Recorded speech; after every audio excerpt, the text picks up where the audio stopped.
미국 정부가 대한항공과 아시아나항공의 기업 결합을 추가 검토하기로 했습니다. 영국에 이어 미국까지 승인을 유예하면서 합병 무산 우려까지 나오고 있습니다. 금호타이어가 2천억 원 규모의 통상 임금 소송에서 일부 패소했습니다. 재판부가 청구 금액의 70%를 인정하면서 금호타이어는 1,400억 원대 배상 책임을 안게 됐습니다.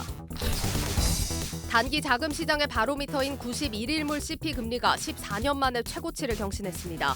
한 달 만에 3%대에서 5%대 중반으로 급등한 것으로 자금 시장 경색을 해소하기 위해선 한국은행의 유동성 공급이 시급하다는 지적입니다. 국내 최대 게임 전시회 G스타가 내일 개막합니다. 넥슨 등 국내 게임사들이 신작을 대거 출품하는 한편 중국 대표 기업들의 도전이 거셀 것으로 예상됩니다. 여러분 안녕하십니까? 11월 16일 뉴스 플러스 시작합니다. 약보합으로 끝난 우리 증시 상황부터 박혜린 기자와 알아봅니다. 박 기자. 네, 오늘 폴란드에 러시아가 발사한 것으로 추정되는 미사일이 떨어졌다는 소식에 투심이 크게 위축됐었는데요. 다만 조 바이든 미국 대통령이 미사일이 러시아에서 발사되지 않은 것으로 보인다, 두고 보자라고 입장을 표명하자 코스피도 이렇게 낙폭을 축소하는 모습 보였습니다. 또 저희가 어제 주목했던 미국의 물가 지표가 간밤 발표됐습니다. 미국의 10월 생산자 물가 지수는 연간 기준으로 8%를 기록해 시장 예상치를 밑돌면서 인플레이션이 고점을 지났다는 기대를 높여갔습니다. 네. 지금 뭐 긴축을 천천히 하겠다는 거지 금리를 낮추겠다는 게 아닌데 시장의 기대감이 좀 과했다는 평가들도 요즘 나오는 것 같습니다. 네. 물가뿐만 아니라 지금은 좀 경기 둔화 상황도 좀 균형 있게 봐야 될 필요가 있다. 이런 생각이 들고요. 그래도 희소식이 더 있습니다. 공매도가 줄어들고 있다고요? 네, 그렇습니다. 이달 하루 평균 공매도 거래 대금이 전월 대비해서 20%가량 감소했습니다.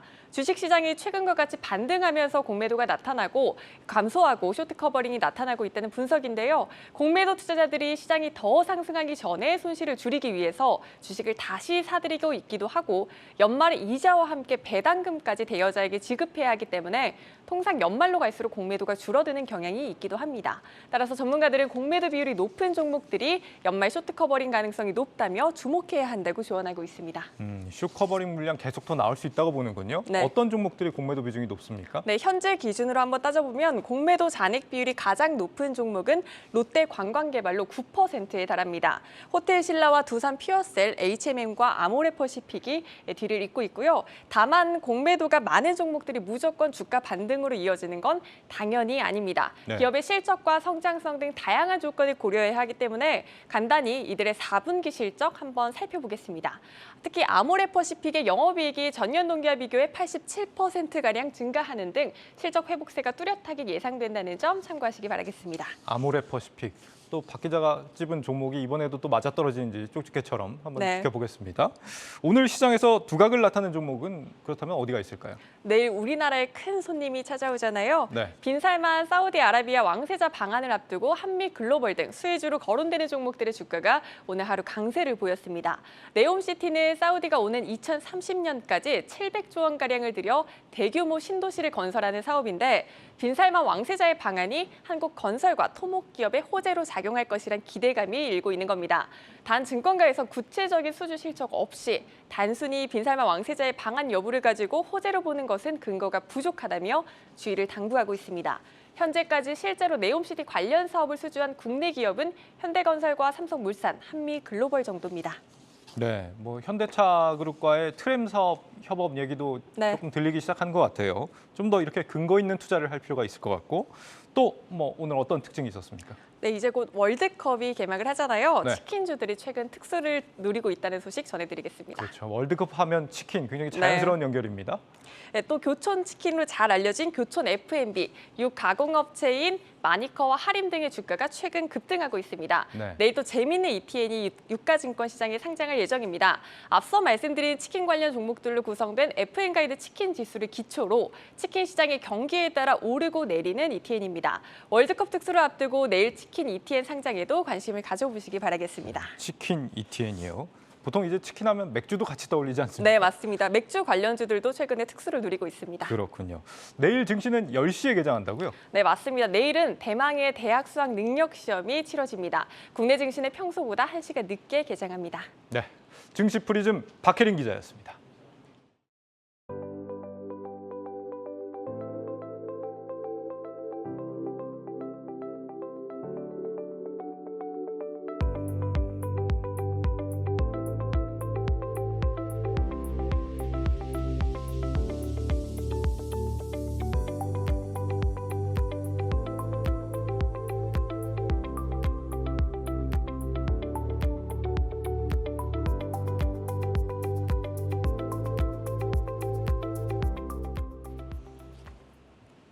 돈 구하기 어려워진 기업들이 단기 자금 시장으로 내몰리고 있습니다. 특히 증권업계에서는 하루짜리 단기채 발행이 급증하고 있는 것으로 나타났습니다. 박찬휘 기자와 심층 분석해 보겠습니다. 박 기자, 일단 증권사들이 단기채 시장으로 몰린다 한다는 게 일단 단기에 갚아야 하더라도 일단 빌리고 보자. 좀 이런 심리로 좀 해석이 됩니다. 사정이 많이 어렵다는 얘기겠죠? 맞습니다. 그야말로 위기의 증권사입니다. 레고랜드 사태로 촉발된 이 단기 자금 시장 경색으로 증권사들의 돈줄이 말라가고 있는데요. 증권사들은 당장 이 급한 불을 끄기 위해서 높은 금리도 불사하겠다라는 입장입니다. 증권사들은 금리가 연일 높아지고 있지만 CP나 전자단기 사채를 발행해서 자금 돌려막기에 나서고 있습니다. 메리츠 증권의 단기 사채 발행액은 지난달 2,500억 원에서 이달 5,500억 원으로 2배 가까이 늘었습니다. 다른 일부 증권사들의 단기 사채 발행액 역시 최근 3개월간 급증했습니다. 채권 시장의 투자 심리가 위축되면서 이 신규 채권을 발행해서 기존 채권을 상환할 수 있는 차환에 실패할 수 있다는 우려도 나옵니다. 차환에 실패하게 되면 증권사들은 발행 물량을 자체 매입해야 됩니다. 정부가 자금 시장 경색을 해소하기 위해 지난달 50조 원 플러스 알파 규모의 시장 안정채까지 내놨는데요. 그러나 이 같은 자금 지원책에도 불구하고 지난주 CP 금리가 13년 10개월 만에 최고치를 기록하는 등 우려는 좀처럼 사라지지 않고 있습니다. CP 금리 상승은 자금 시장 경색으로 이 기관들의 투자 심리가 급격히 얼어붙고 있다는 것을 방증하고 있습니다. 네, 기업 어음, CP도 기업들 발행이 몰리면은 금리가 올라가는 구조로 되어 있습니다. 이미 금리가 상당히 높아진 상황 아닌가요? 맞습니다. 현재 시중금리는 2008년 글로벌 금융위기 이후 최고 수준을 기록하고 있습니다. CP를 기존보다 금리를 2배 높여서 발행해도 팔리지 않는 현상까지 나타나고 있는데요. 정부의 각종 대책에도 단기 자금 시장은 쉽게 안정되지 않고 있습니다. 단기 금리가 연일 고공행진 중인데 금리는 당분간 계속 오를 것으로 예상이 되면서 기업들의 자금 조달 부담은 여전할 것이다라는 분석입니다. 자세한 내용 홍원표 기자가 알아봤습니다. 단기 자금 시장 금리가 연일 최고치를 경신하고 있습니다. 16일 기준 91일물 CP 금리는 5.24%로 14년 만에 가장 높은 수준입니다. 불과 한 달 전만 해도 3%대 중반이었던 것과 비교하면 가파른 상승세입니다. 특히 CD 금리와의 차이가 130bp나 벌어졌습니다. CP와 CD 금리의 차이는 단기 자금 조달 안정성을 나타내는 지표입니다. 차이가 벌어질수록 기업의 신용 위험도가 높아지는 것을 의미하는데 코로나19 팬데믹 초반에 금리 차이가 약 100bp였던 것을 감안하면 현재 상황이 얼마나 심각한 상황인지 쉽게 알 수 있습니다. 이런 상황에서 지난달 회사채 시장 미매각률은 무려 33%를 기록했고 비우량채뿐만 아니라 우량채권에서도 똑같은 일이 발생했습니다. 여기에 중소형 증권사들은 하루짜리 전자단기 사채를 6%대 금리로 발행하고 있습니다. 이처럼 기업의 자금 조달이 어렵지만 문제는 시장 금리가 내년 초까지는 더 오를 것이라는 전망이 우세해 자금 시장을 둘러싼 위기감은 계속 커지고 있습니다. 미국의 기준금리는 내년에는 5.4%까지 올립니다. 물가가 2%가 될 때까지 계속 기준금리를 올리겠다고 얘기했거든요. 앞으로 한 2년 정도는 굉장히 어려운 시간이 될 것이다. 전문가들은 정부가 50조 원 플러스 알파의 유동성 공급을 선언했지만 여전히 기업들이 체감할 만한 규모에는 못 미치는 만큼 한국은행이 개입해 지원 금액을 대폭 늘려야 한다고 입을 모으고 있습니다. 한국경제TV 홍원표입니다.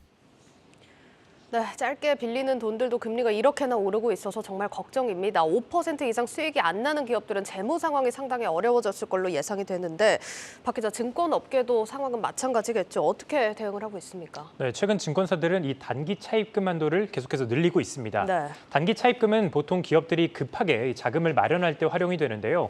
단기 차입금 한도를 늘렸다는 것은 그만큼 증권사들의 유동성 위기가 심각하다는 것으로 해석할 수 있습니다. 하나투자증권은 자금 조달을 위해서 CP 발행 한도를 5천억 원 늘렸고 같은 날 유진투자증권도 금융기관으로부터의 차입 한도를 3천억 원 늘렸습니다. 이 밖에 현대차증권과 BNK투자증권도 각각 3천억 원, 800억 원 증액했습니다.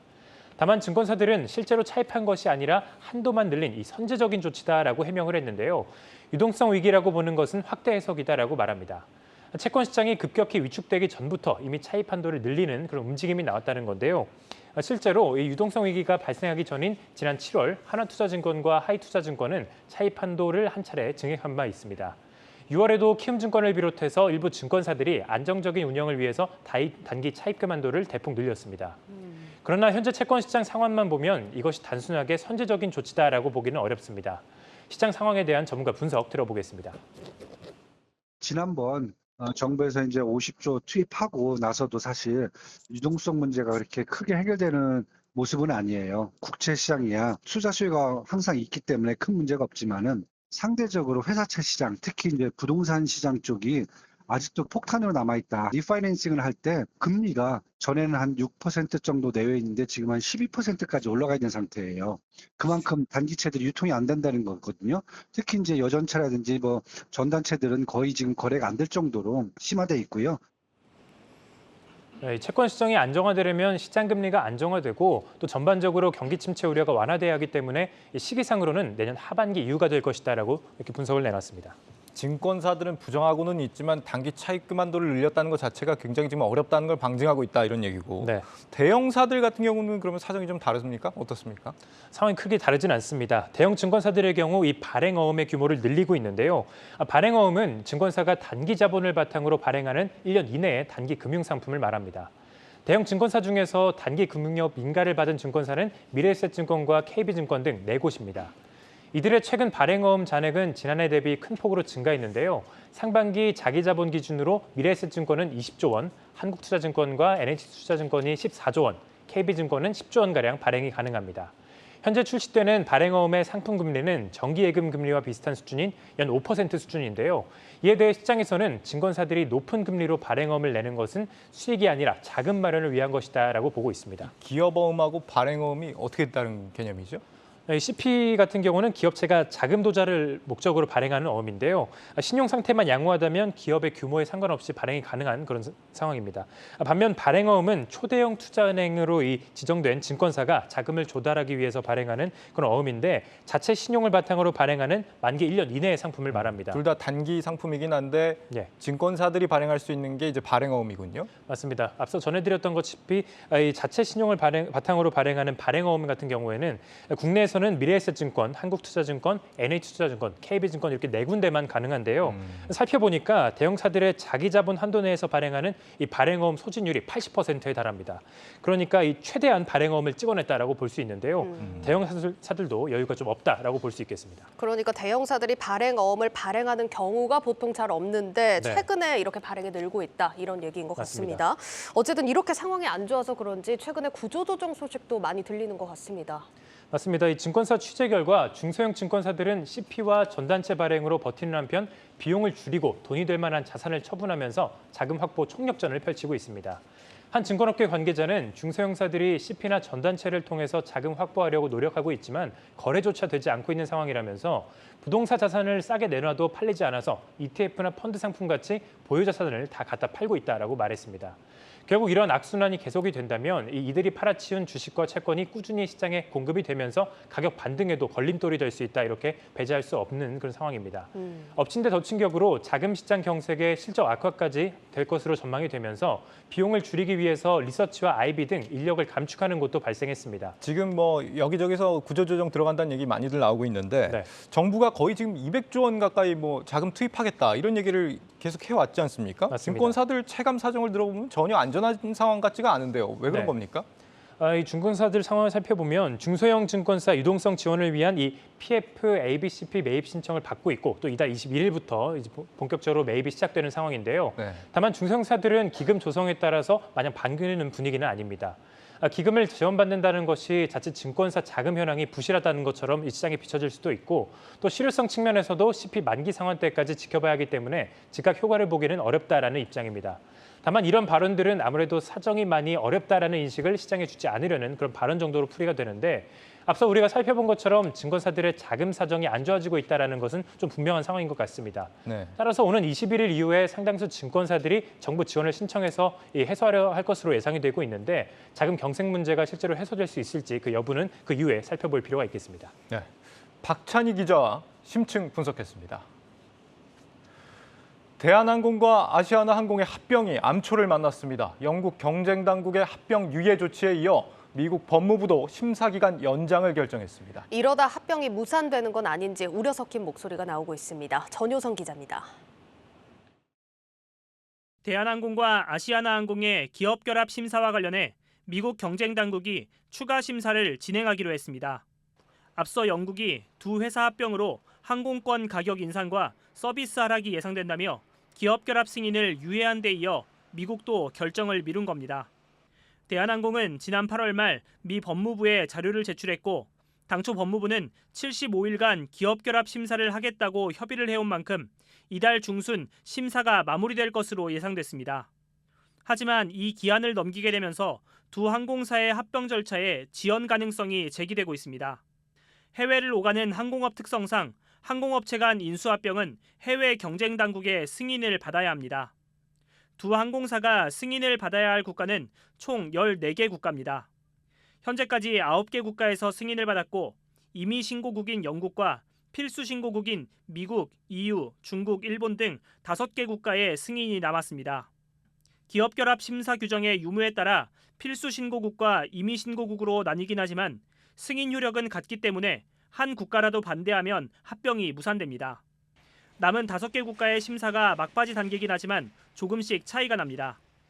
영국과 미국은 본 심사 단계에서 심사가 유예되거나 지연됐고 EU와 일본은 사전 협의 절차 중입니다.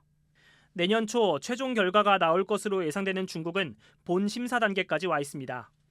해외 경쟁 당국이 합병 심사에서 집중적으로 살펴보는 것은 두 항공사의 합병 이후 시장 경쟁성이 제한되는지 여부입니다. 실제 한국에서 영국으로 가는 직항 항공편은 대한항공과 아시아나항공만 운영 중이고 미국행은 두 항공사 점유율이 최소 78%에서 100%에 달합니다. 두 항공사의 합병 이후 항공권 가격을 마음대로 올릴 수 있을 정도로 독점력을 갖게 될지에 대한 판단이 합병 승인의 열쇠가 될 거란 전망입니다. 경쟁 감소 우려가 생기면 소비자 편익이 감소될 가능성이 크다. 소비자 편익이라는 거는 그게 가격일 수도 있고요. 공급을 줄여서 이용 가능성이 좀 줄어들 수도 있고. 이와 함께 해외 경쟁 당국은 두 항공사의 합병으로 자국 항공산업에 어떤 유불리가 있을지도 중요하게 들여다보는 것으로 알려졌습니다. 대한항공은 이번 영국과 미국의 결정에 대해 경쟁 당국이 요구하는 시정 조치를 서둘러 마련하겠다며 다른 국가와 협상도 순조롭게 진행되고 있다는 입장을 밝혔습니다. 당초 대한항공이 미국과 EU의 합병 승인을 예상한 시점은 올해 연말입니다. 한국경제TV 전유성입니다. 금융투자소득세 시행 한 달 반여를 앞두고 유예냐 강행이냐 진통이 계속되고 있습니다. 민주당 이재명 대표가 재검토를 주문했지만 당내 여론은 여전히 강행에 무게를 두는 모습입니다. 정부는 법이 통과되는 순간 증시에서 자금이 대거 빠져나갈 거라고 내다봤습니다. 전민정 기자입니다. 주식, 펀드, 채권과 같은 금융상품에 투자해 번 돈이 5천만 원 이상일 경우에 부과되는 금융투자소득세. 투자 수익이 3억 원 이하일 땐 22%, 3억 원을 넘을 경우엔 27.5%의 최고세율이 적용되는데 약 15만 명이 과세 대상입니다. 금투세는 지난 2020년 여야 합의를 통해 내년부터 시행될 예정이었지만 정부와 여당은 2년 연기하자는 세법 개정안을 국회에 제출했습니다. 국내 주식시장이 30% 이상 폭락한 상황에 금투세마저 도입되면 투자 심리가 더 위축돼 증시의 추가 하락이 불가피하다는 이유에서입니다. 하지만 거대 야당인 더불어민주당이 금투세 유예가 극소수 고액 투자자에게만 혜택이 돌아가는 부자 감세라고 주장하며 예정대로 시행해야 한다고 맞서면서 결론은 나지 않고 있는 상황. 이에 대해 투자자들을 비롯한 시장에선 과세 대상은 상위 1%지만 소위 큰손들이 세금을 피해 국내 주식시장을 떠나면 결국 소액 투자자들이 주가 하락의 피해를 떠안을 수밖에 없다고 우려합니다. 금투세가 최고 세율이 27.5%인데 큰손들이 빠져나갈 수밖에 없죠. 1%가 보유한 주식이 총 주식의 50%다. 50% 주식이 빠져나가면 시총이 박살나는 거죠. 금융투자소득세는 개인한테만 해당이 있고 외국인하고 기관은 거래세가 좀 인하가 되지 않습니까? 무조건 이익이고 그 사람들 세금 깎아주는 게 부자 감세거든요. 고물가, 고금리, 고환율의 저성장이라는 복합 위기 상황을 헤쳐나가야 하는 정부도 고민이 깊어지고 있습니다. 금투세 시행으로 국내 주식시장이 침체되면 기업들이 자금을 조달하는 데 어려움을 겪게 되고 더욱이 채권 수익에까지 세금이 매겨져 회사채 시장이 더욱 얼어붙을 수 있기 때문입니다. 또 외국인 투자자들의 이탈이 자본 유출을 불러 이제야 조금씩 안정을 찾아가는 원달러 환율에까지 악영향을 줄 수 있다는 분석도 나옵니다.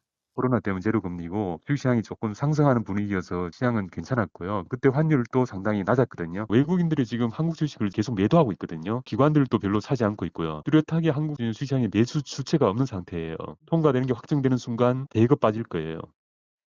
여론이 급격히 나빠지자 이재명 민주당 대표가 검토가 필요하다는 뜻을 밝혔지만 소관 상임위 민주당 의원들이 유예 불가 방침을 재확인하면서 금투세 도입 여부를 둘러싼 여야 논의는 장기화되는 분위기. 시행일이 50일도 채 남지 않은 현재 혼란만 가중되면서 그 피해는 고스란히 투자자와 국민에게 돌아가고 있다는 지적입니다. 한국경제TV 전민정입니다. 2천억대 규모로 추산됐던 금호타이어 통상임금 소송에서 법원이 근로자의 손을 들어줬습니다. 이번 판결이 가져올 영향들 알아보겠습니다. 산업부 강미선 기자 나와 있습니다. 강 기자, 이번 소송이 9년 동안 이어진 소송이었다면서요? 어떻게 판결이 났습니까? 네, 오늘 열린 파기환송심에서 광주지방고등법원은 금호타이어 전현직 노동자 5명의 손을 들어줬습니다. 네. 2013년 이들은 정기상여금도 통상임금에 해당하는데 사측이 상여금을 빼고 임금을 산정해 수당을 지급해왔다며 소송을 좀 제기했었습니다. 재판부는 금호타이어에게 노동자들이 청구한 금액의 70%가량인 2,700만 원을 지급하라라고 판결을 했는데요. 이 소송은 1심에서 원고 승소, 2심은 원고 패소로 판결난 바 있습니다. 대법원은 지난해 3월 원심을 깨고 사건을 광주고등법원으로 돌려보냈고 이에 따른 결과가 오늘 나온 겁니다. 네. 70%니까 액수가 2천억 원대까지는 안 가겠네요. 얼마나 부담해야 되는 겁니까? 네, 오늘 재판 결과는요. 전현직 5명 노동자들에 따른 결과입니다. 네. 근데 하지만 근로자 3,500명이 추가 소송 중이기 때문에 이들의 소송 가액이 2천억 원에 달하는 겁니다. 오늘 재판 결과는 이들 추가 소송에 영향을 줄 전망인데요. 대부분 오늘 재판과 비슷한 미지급 통상 임금과 관련된 내용이기 때문에 이번에 재판으로 결론난 금액은 직원들이 회사한 청구한 금액의 전체 액수의 70%에 해당을 하니 추가 소송에서도 같은 판결이 좀 나온다면 사측에서 부담해야 되는 총 금액은 1,400억 원으로 추산됩니다. 1,400억 원. 금호타이어 측이 부담할 수 있는 수준인가요? 어떻습니까? 네, 금호타이어의 재무 상태나 영업 상황으로 볼 때는요, 다소 어려워 보입니다. 금호타이어가 2018년 중국 타이어 제조업체 더블스타에 매각이 됐는데요. 재무 상태는 좋지 않고 영업 부진은 계속되고 있습니다. 올해는 연간 영업이익 흑자가 예상되지만요. 올 상반기 기준 부채 비율이 328.4%에 달하고 현금 및 현금성 자산은 1,854억 원에 불과합니다.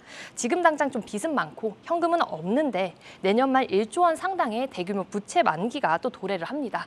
이 상황에서 회사 측은 최소 1,400억 원을 배상하게 될 경우 유독성 악화로 인한 디폴트에 처할 가능성도 제기되고 있습니다. 업계에 안팎에서는요. 금호타이어가 최악의 경우에는 워크아웃 내지는 법정 관리에 들어갈 수 있다는 이야기가 나오고 있습니다. 예. 금호타이어 측은 오늘 재판에 대해서 재상고 절차를 취할 것이라고 밝혔습니다.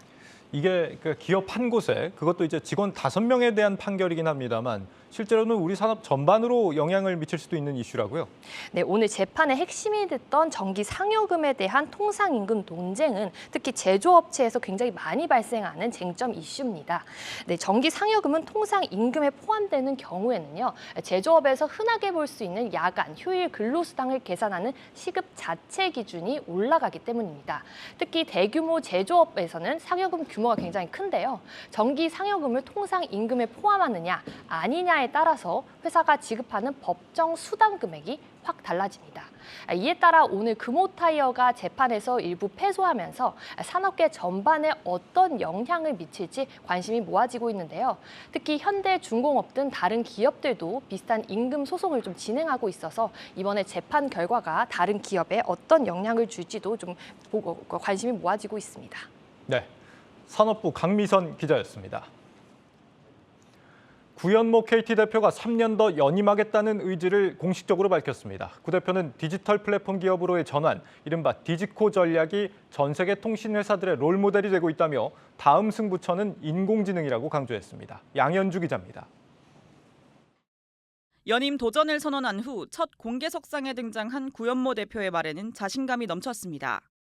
과거 KT 어떤 역사보다도 높은 성과를 내고 있습니다. 주가 역시 제가 취임할 때보다도 한 80% 이상 성장을 했고, 그래서 저는 우리의 운동장을 넓히는 디지코 전략이 옳았다, 이렇게 생각을 하고 있습니다. 지난 3년 달라진 KT의 실적과 주가로 자신의 경영 능력을 증명했다는 겁니다.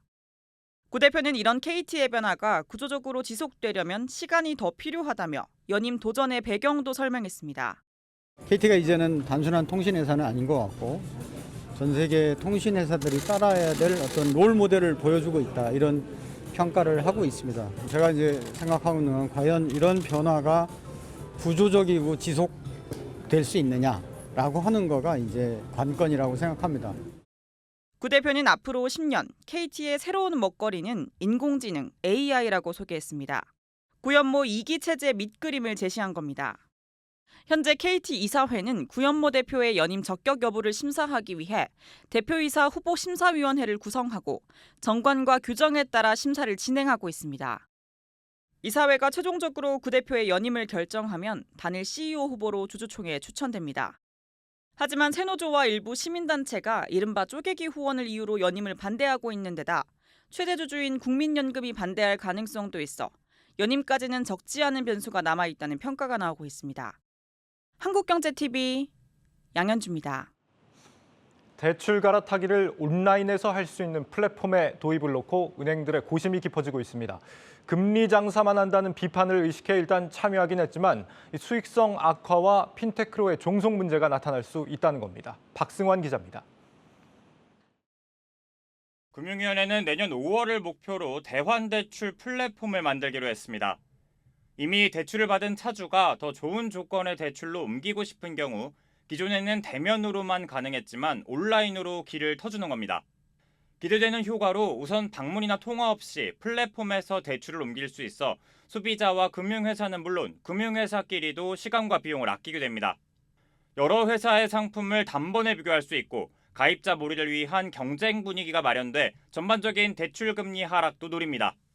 이에 은행권은 당장 플랫폼 금융에 특화된 핀테크들의 입김이 세질까 걱정입니다. 자신들이 핀테크에 금융상품을 공급하는 납품업체로 내몰린다는 건데 이에 당국은 은행들에게도 자체 플랫폼 운영을 허용하기로 했습니다. 다만 핀테크에 비해 은행들의 산업 기반이나 인력, 시스템 자체에서의 한계가 있는 만큼 경쟁력을 갖추기가 쉽지 않을 것으로 보입니다. 핀테크가 가져가는 중개 수수료도 문제인데 이는 은행의 수익성을 깎아내려 결국 소비자 부담으로 돌아간다는 지적입니다. 이에 당국은 협의체를 꾸려 플랫폼 수수료에 합리적인 상정 방안을 정할 계획입니다. 이러한 부담에도 은행들이 시스템 구축에 함께하는 이유는 소비자 후생이란 명분이 분명한 데다 온라인으로 진화하는 금융산업의 대세를 거스릴 수 없었기 때문으로 풀이됩니다. 은행들이 보다 적극적으로 이자 외 수익원을 찾아야 한다는 조언이 나오는 이유입니다. 한동안 금리 인상 기조 가능성이 높은 상황에서 이자 이익에만 의존하다간 실적 둔화에 내몰릴 수 있기 때문입니다. 실제로 4대 금융의 3분기 비이자 이익은 지난해 같은 기간과 비교해 최고 30% 가까이 쪼그라든 것으로 파악됐는데 감소폭이 적은 신한금융과 우리금융의 당기 순이익 성장세가 두드러진 것으로 확인됩니다. 전문가들은 은행들이 코로나 기간 오프라인 점포를 걷어들이며 소비자 접점이 줄어든 만큼 플랫폼 강화를 늦출 이유가 없다고 분석합니다. 핀테크나 빅테크에 비해서 그런 플랫폼 고도화가 취약한 부분이 있기 때문에 이번 사업을 통해서 플랫폼 경쟁력을 갖추려고 노력을 많이 할 겁니다, 은행들은. 장기 먹거리를 찾기 위해 수익 구조 다변화에 힘을 싣는 은행들이 핀테크와의 플랫폼 경쟁이라는 피할 수 없는 숙제까지 받아진 모습입니다. 한국경제TV 박승환입니다. 네, 국제게임 전시회 지스타가 내일부터 나흘간 부산 백스코에서 열립니다. 무려 3년 만에 정상 개최가 되는 만큼 많은 분들의 관심을 한몸에 받고 있는 이번 지스타인데 IT바이오부 정호진 기자와 함께 상황 짚어보도록 하겠습니다. 정 기자, 올해 지스타 행사의 특징을 3가지 키워드로 정리를 해주셨다고요? 네, 그렇습니다. 세 가지 키워드로 정리해봤는데 첫 번째 키워드는 역대급으로 잡아봤습니다. 역대급이라면 아무래도 규모 측면을 얘기하는 거겠죠? 네, 그렇습니다. 이번 지스타 2022는 이 코로나 팬데믹 이후로 정상화되어 열리는 첫 지스타입니다. 부스 규모도 지난해에 비해서 2배가량 커졌고요.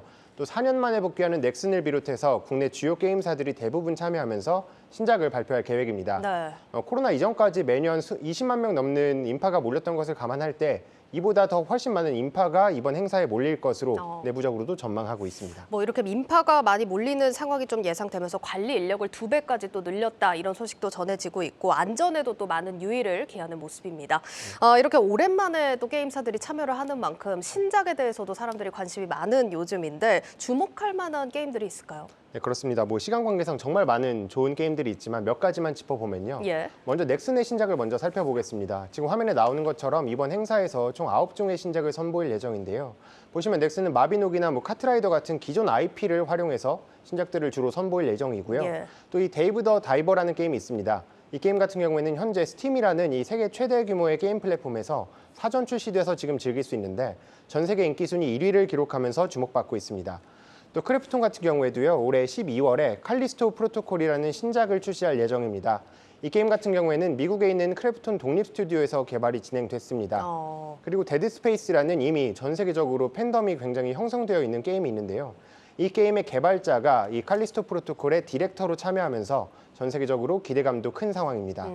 또 마지막으로 네오위즈의 피해 거짓이라는 게임도 주목해 볼 만합니다. 이 게임 같은 경우에는 게임스컴과 같은 이 해외 전시회에서 3관왕을 기록하면서 작품성을 인정받았습니다.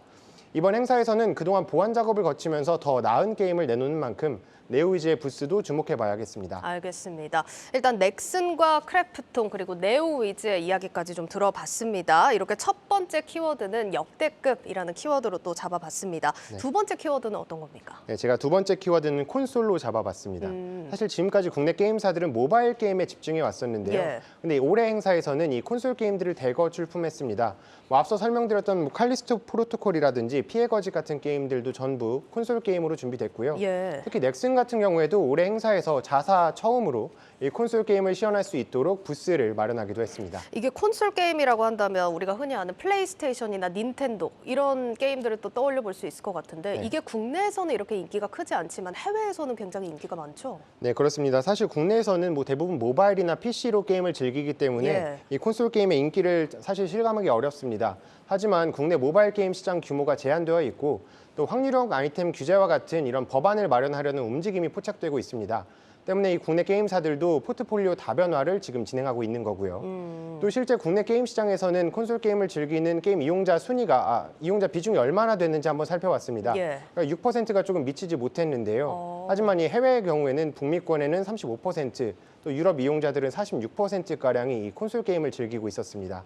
때문에 이 게임사들이 글로벌 시장을 정조준하면서 이 플랫폼 다변화는 선택이 아니라 필수라고 말하는 이유이기도 하고요. 또 실제로 그래서 앞서 짚어봤던 게임들도 모두 콘솔로 즐길 수 있도록 출시될 계획입니다. 예, 그렇군요. 일단 두 번째 키워드는 글로벌 시장 공략을 위해서 이 콘솔 게임 라인업을 좀 강화한다라는 측면이었습니다. 그럼 마지막 키워드는 어떤 겁니까? 네, 마지막 키워드는 중국의 역습으로 잡아봤습니다. 왜냐하면 이번 지스타 행사에서 중국의 주요 게임사들도 많이 출전하기 때문인데요.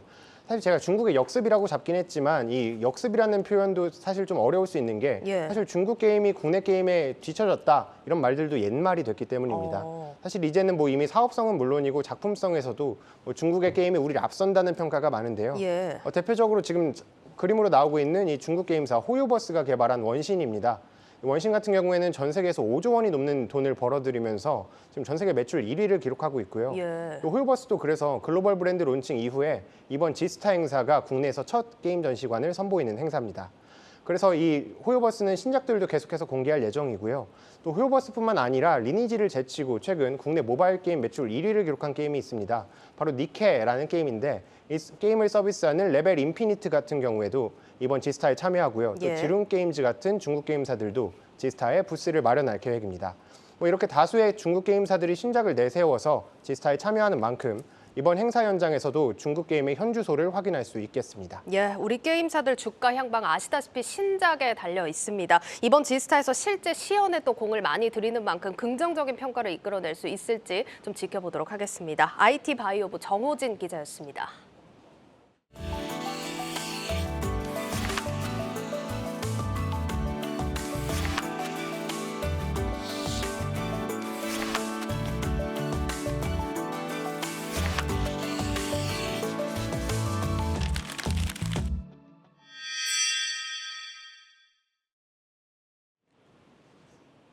국내 일부 비대면 진료 플랫폼들이 무분별한 편법 영업으로 빈축을 사고 있습니다.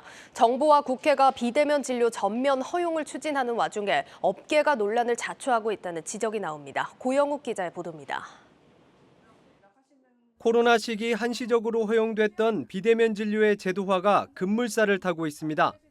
보건복지부가 제도화 의지를 밝히고 있고 최근 국회에서도 비대면 진료를 허용하는 취지의 법안이 각각 여야 대표 발의됐습니다. 이들 법안의 핵심은 의원급 의료기관에서 재진료 이상의 환자에 대해서만 비대면 진료를 허용하는 겁니다. 비대면 진료 플랫폼 업계에서는 이 같은 움직임을 반기고 있습니다. 대면 진료의 보완제로서 비대면 진료가 정착할 수 있다라고 생각을 하고요. 지금 발의된 법안들이 그런 부분을 충분히 반영하고 있기 때문에 이 정도로만 가도 저희도 충분히 대한민국의 보건의료에 기여할 수 있지 않을까라고 생각합니다. 오래된 수건이 이루어질 것이란 기대 속에 일부 플랫폼은 무분별한 호객 행위로 논란을 자초하고 있습니다. 실제로 솔닥의 경우 삭센다라고 하는 전문 의약품을 다이어트 만능약인 것처럼 과대 광고했다가 약사법 위반 혐의로 검찰에 송치됐습니다. 또 바로필은 진료 상품권을 할인 판매했다가 의료법상 금지된 유인 행위로 복지부의 위법 소지 통보를 받았습니다. 최근 급격히 늘어난 비대면 진료 플랫폼의 경쟁이 치열해지면서 나온 부작용인 셈입니다. 대한의사협회는 민간 플랫폼 사업자를 통한 비대면 진료는 반대한다는 입장입니다. 의료 기록들은 굉장히 민감한 개인정보이거든요. 이거를 사실은 개인 사업자가 관리를 하는 것 자체도 문제가 될 수 있고 광고하고 환자 유인 행위나 이런 부분들은 불법으로 되어 있거든요. 사업자가 하다 보면 진료가 필요하지 않더라도 이거를 좀 홍보하거나 유인해가지고 더 하게 만드는 그런 부분들이 있기 때문에 그러면서 현장에서는 작은 혼란도 의료사고로 빚어질 수 있는 만큼 법제화에 앞서 의료계와 상의가 이루어져야 한다고 강조했습니다. 한국경제TV 고영욱입니다. 국내 증권사와 운용업계를 대표하는 금융투자협회 차기 회장 선거가 본격적인 막을 올렸습니다. 한국경제TV는 차기 협회장 후보로 나선 6명의 후보자를 만나보고 있는데 오늘은 그 세 번째 순서로 서유석 전 미래에셋 자산운용 대표를 배성재 기자가 만났습니다. 1988년 대한투자신탁으로 시작해 미래에셋 증권으로 자리를 옮긴 서유석 전 미래에셋 자산운용 대표. 이후 미래에셋 맵스 자산운용을 거쳐 2016년부터 작년까지 5년간 미래에셋 자산운용 사장을 지냈습니다.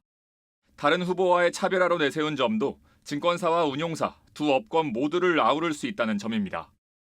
증권회사 23년, 그다음에 운용사 11년에서 양쪽 업을 정확히 다 경험을 했고 또 정확히 이해하고 있기 때문에 두 회사가 어떤 식으로 시너지를 낼 수 있을지 이런 것에 대해서 누구보다도 잘할 수 있다. 이런 게 저의 가장 큰 장점이라고 볼 수가 있을 것 같습니다. 협회장이 되면 가장 중점을 둘 일을 묻는 질문에는 증권업과 운용업, 부동산 신탁업 등이 함께 발전하는 데 집중하겠다고 답했습니다.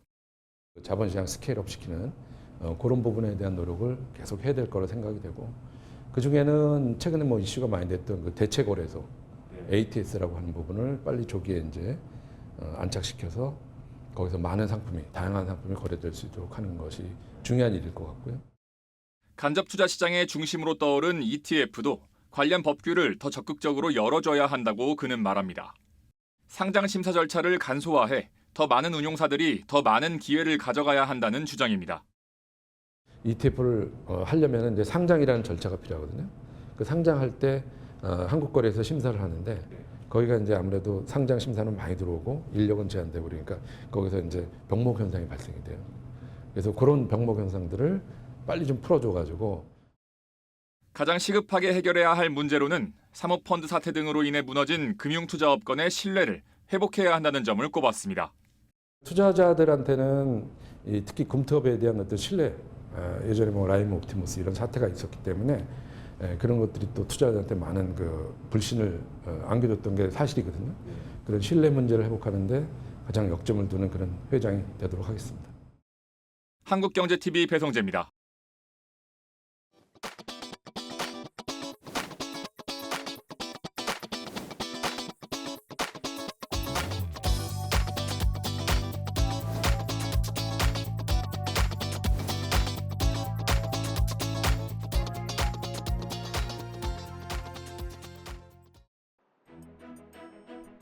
멀리 아파트 숲이 보이고 빈 부지가 넓게 펼쳐져 있습니다.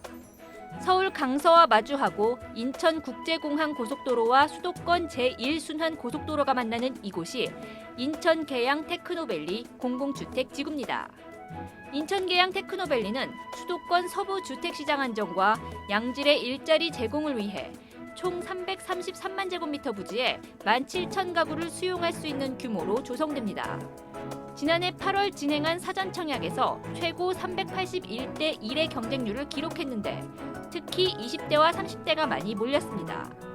판교 테크노밸리보다 크고 쾌적한 업무 공간, 교통지옥 없는 주거 환경이 젊은 층의 마음을 사로잡은 겁니다. 인천 계양지구는 가용 면적 대비 37%를 자족 용지로 계획을 하여 3기 신도시 중 가장 많은 비율의 자족 용지를 확보하였습니다. 여의도 공원의 4배 규모로 들어서는 녹지 공간, 계양별이는 삶의 질을 한층 높여줄 전망입니다. 어디서든 5분 이내로 도착할 수 있는 선형 공원을 조성해 사람 중심의 보행 특화 도시로 만들 계획입니다. 단순히 크기만 큰 게 아니라 도시를 5개의 구역으로 나눠 공동주택과 학교 등의 생활시설을 도보권에 배치하는 시기입니다. 모든 생활권 내에 200m 보행으로 공원 접근성을 향상시키되 선형 공원과 연계된 대규모의 면형 공원도 계획하여 이와 함께 도로 위에 지하철, SBRT를 도입해 계양지구와 접한 박촌역을 서울 마포와 통하는 교통요지로 거듭나게 한다는 목표입니다. 전용 도로, 첨단 정류장 등 전용 시설과 운영 시스템을 갖춘 최상위의 BRT로 보시면 되고요. 기존 BRT에 대비 속도와 정시성이 대폭 향상될 예정입니다. 인천 계양 테크노밸리는 3기 신도시 중 가장 먼저 첫 삽을 뜨며 사업 속도에서도 강점을 보이고 있습니다. 3기 신도시 최초인 인천 계양지구 착공식은 청년 원가주택, 공공임대주택 등 청년 서민 주거 안정을 위한 윤석열 정부의 공공주택 50만 원 공급 정책의 시발점입니다. 내년 10월 본청약, 오는 2026년 2월 입주를 목표로 사업이 본격 추진될 전망입니다. 한국경제TV 방서호입니다.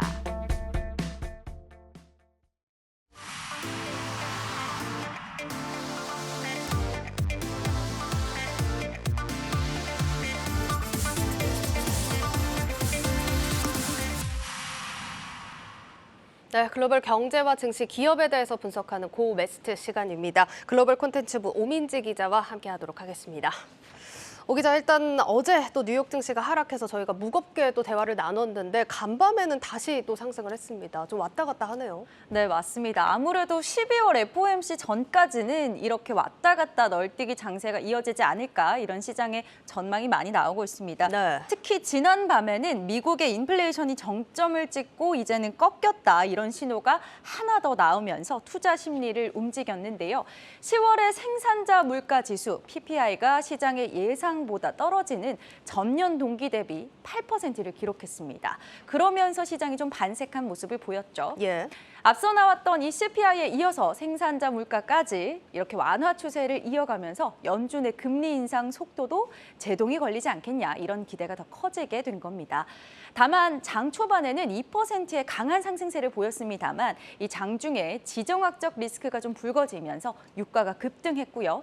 일부 이 상승폭을 반납하는 모습을 보였습니다. 네, 이렇게 시장이 왔다 갔다 하지만 그래도 시장에 이렇게 우호적인 이슈가 나와줘서 얼마나 다행인지 모르겠습니다.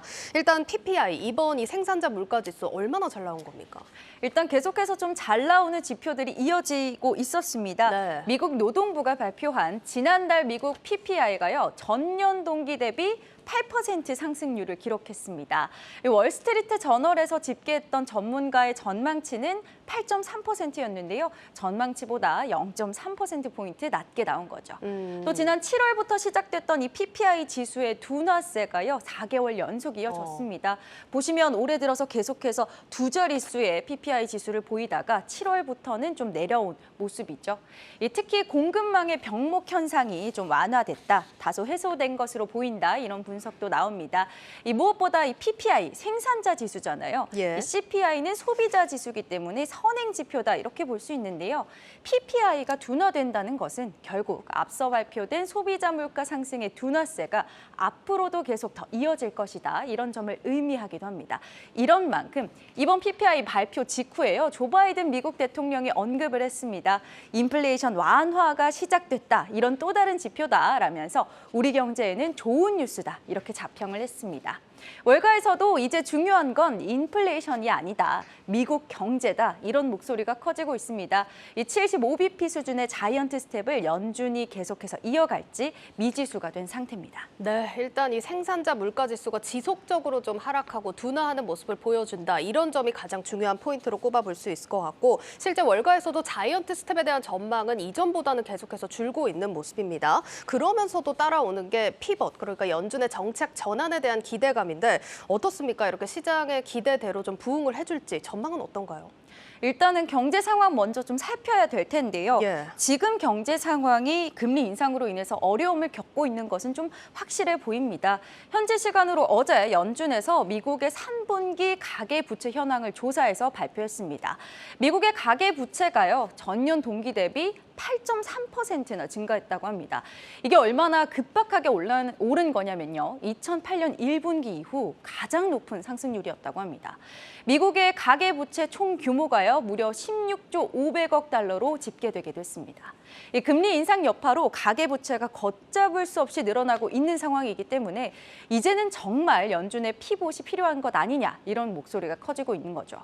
뱅크 오브 아메리카에서 펀드 매니저 272명을 대상으로 조사를 했습니다. 이 설문에서 응답자의 85%가 앞으로 이 세계 인플레이션이 12개월 동안 둔화할 것이다 이렇게 답하기도 했습니다. 연준이 속도 조절을 언급하면서도 섣부른 피봇은 경계하는 모습입니다. 하지만 시장에서는 내년 상반기 연준의 최종 금리가 6%대는 아니고 5%대일 수 있다. 이런 전망까지 나오고 있습니다. 예, 이렇게 지금 경기 지표들을 바탕으로 연준의 정책 전환에 대한 기대감이 계속해서 나오고 있다는 점 또 전해드리도록 하겠습니다.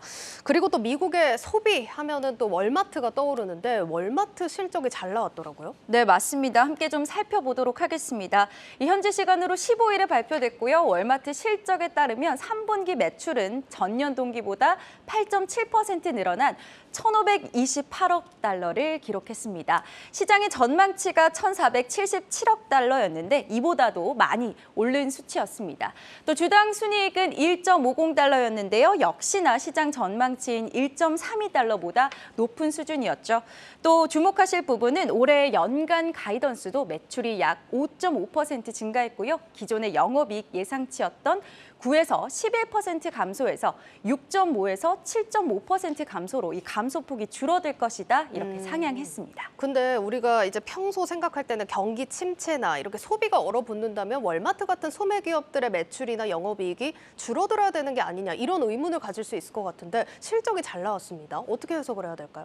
이게 월마트의 소비 특성을 좀 분석하실 필요가 있습니다. 이 월마트에서는 특히나 좀 저가의 상품을 많이 판매한다는 점을 주목하실 필요가 있는데요.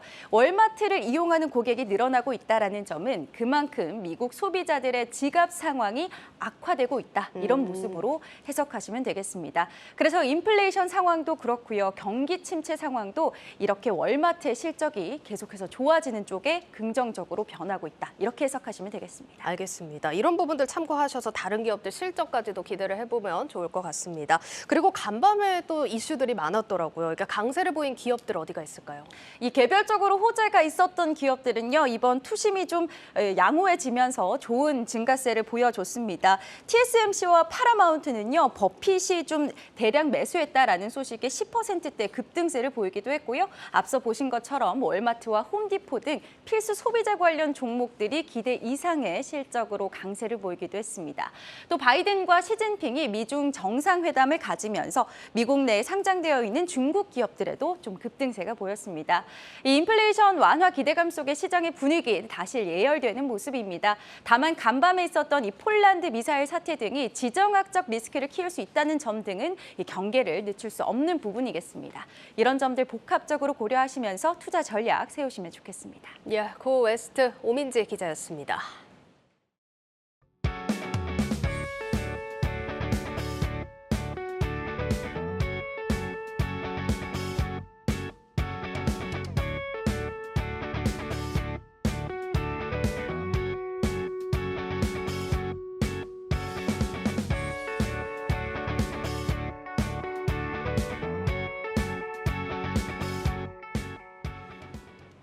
내일자 한국경제신문 미리 살펴봅니다. 첫 번째 기사입니다. 2년간 이어졌던 파운드리 산업의 슈퍼 호황이 끝나가고 있다는 기사입니다. 파운드리 업체 DB 하이텍의 충북 음성 공장 가동률은 3분기 92.6%까지 떨어졌다고 합니다.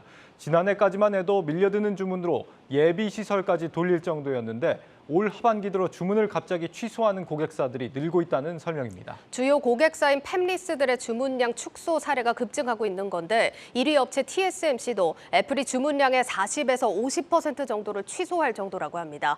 이 파운드리 기업들은 계획했던 투자를 연기하거나 삭감하고 있습니다. 세계 3위 업체 대만 UMC는 올해 투자 예정액을 기존 36억 달러에서 30억 달러로 17% 가까이 줄였다는 기사입니다.